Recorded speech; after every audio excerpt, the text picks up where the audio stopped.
Assalamualaikum warahmatullahi wabarakatuh. Kembali lagi bersama saya masih di channel MCRT Racing Unit, channel yang membahas seputaran perbaikan sepeda motor, tune up dan tone up sepeda motor.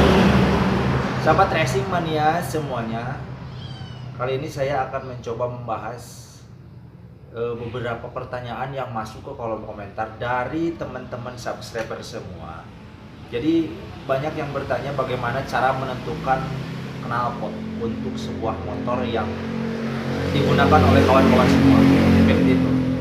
Tapi sebelum saya masuk langsung ke topik pembahasan, jadi saya akan mencoba menjawab dulu, atau dia akan mencoba menjawab pertanyaan-pertanyaan atau komentar-komentar dari kawan-kawan semua yang tidak enak dibaca yang masuk ke kolom komentar saya. Jadi kalau misalkan kawan-kawan semua ada yang menonton video saya, jadi kawan-kawan tontonlah secara santai kawan-kawan. Jadi jangan menonton dengan begitu serius yang menjadikan kawan-kawan menjadi naik darah. Oke, pokoknya kawan-kawan santai lah. Jadi kawan-kawan nanti tidak akan komentar yang tidak enak dibaca. Oke lah, udah lupakan. Oke, kita langsung ke topik pembahasan kawan-kawan. Di sini saya akan menerangkan sedikit cara menentukan knalpot.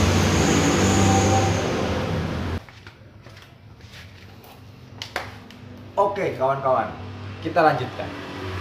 Jadi sebelum kawan-kawan menentukan knalpot yang akan kawan-kawan gunakan, kawan-kawan harus tentukan dulu motornya mau dipakai di mana, motornya mau dipakai buat apa. Kenapa saya bicara demikian? Karena begini. Apabila kawan-kawan mengganti knalpot, contoh ini.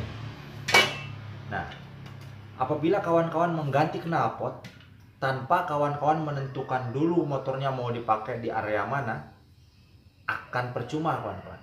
Kenapa demikian? Karena di situ ada plus minusnya kawan-kawan. Oke, kita langsung ke tahap pembahasan.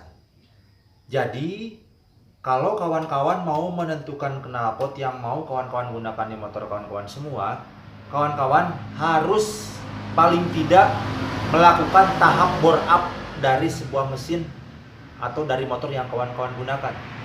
Kenapa demikian? Karena kalau untuk motor standar yang kawan-kawan gunakan, kawan-kawan gunakan knalpot racing atau knalpot aftermarket, itu akan percuma. Pelan iya, suara berisik enggak, berisik iya gitu kan. Motornya pelan, berisik lagi, kan percuma kan. Seperti itu kan.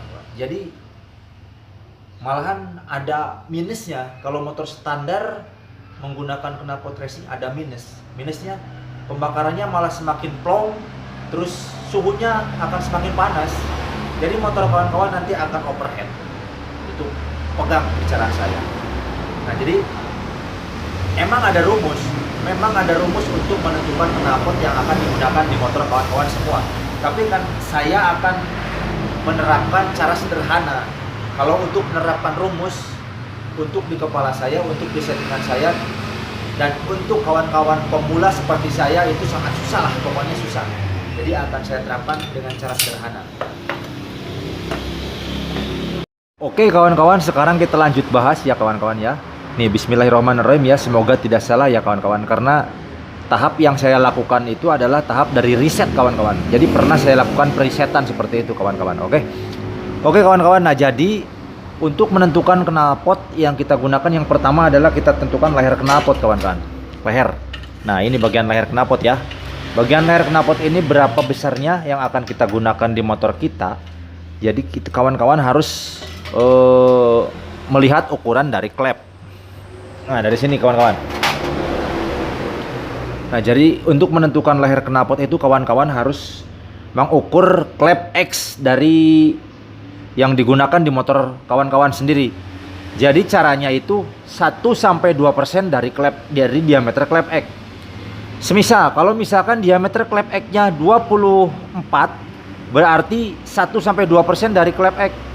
Berarti bisa disimpulkan untuk diameter header knalpotnya bisa di 25 atau 26. Nah, di sininya bisa di 25 atau 26 diameternya kawan-kawan.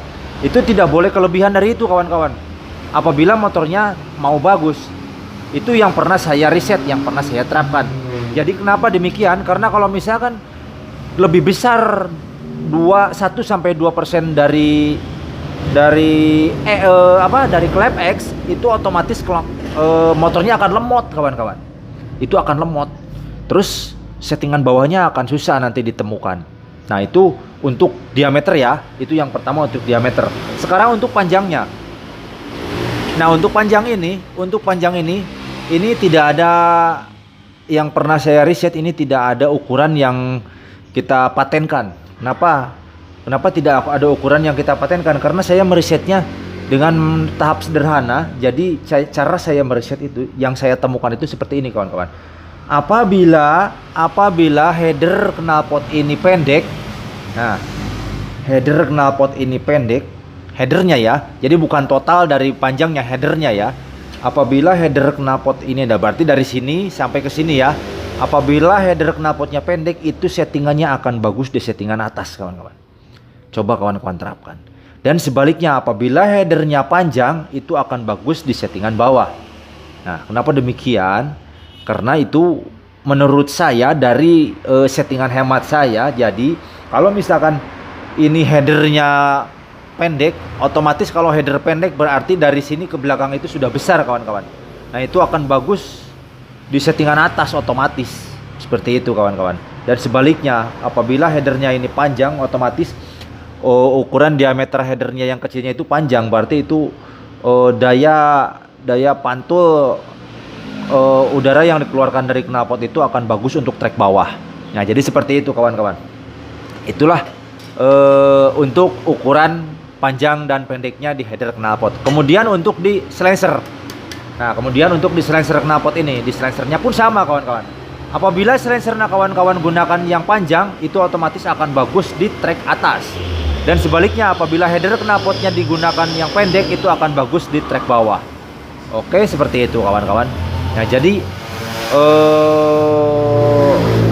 settingannya itu benar-benar harus ditentukan. Dan saya tekankan kepada kawan-kawan semua untuk meriset knalpot itu harus benar-benar teliti kawan-kawan. Jadi jangan hanya terpaku kepada rumus-rumus yang kawan-kawan bisa temukan atau kawan-kawan bisa searching di Google atau di mana, atau pengetahuan dari mana, itu jangan terpaku ke situ dulu kawan-kawan. Jadi kawan-kawan tuh harus terfokus kepada settingan motor, settingan mesin yang kawan-kawan terapkan di mesin kawan-kawan sendiri. Nah, di situ kawan-kawan harus riset.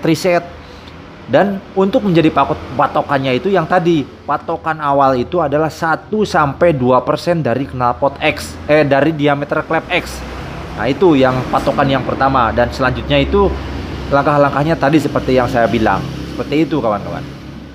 Jadi itulah yang bisa diterapkan cara menentukan knalpot untuk di motor kawan-kawan yang, atau knalpot racing untuk di motor yang kawan-kawan gunakan. Itu kawan-kawan.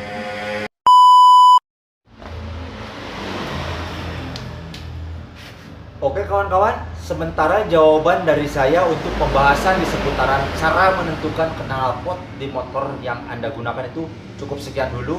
Semoga pembahasan saya kali ini bisa kawan-kawan terima, dan apabila pembahasan saya ada yang kurang berkenan di pengetahuan kawan-kawan semua, apalagi untuk rekan-rekan yang sudah pada pintar, silakan komentar, silakan masuk ke kolom komentar saya.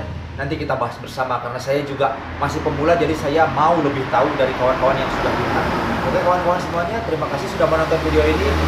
Terima kasih sudah mau bergabung dengan channel saya ini, dan yang belum silahkan subscribe dan bagikan ke kawan-kawan semua. Oke, terima kasih. Assalamualaikum warahmatullahi wabarakatuh. Gaspol.